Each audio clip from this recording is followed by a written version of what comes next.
أعوذ بالله من الشيطان الرجيم. بسم الله الرحمن الرحيم.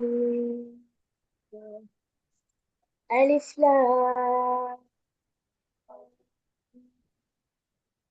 ميم. ذلك الكتاب لا ريب فيه هدى للمتقين الذين يؤمنون بالغيب ويقيمون الصلاة ومما رزقناهم ينفقون والذين يؤمنون بما أنزل إليك وما أنزل من قبلك وبالآخرة هم يوقنون أولئك على هدى من ربهم وأولئك هم المفلحون.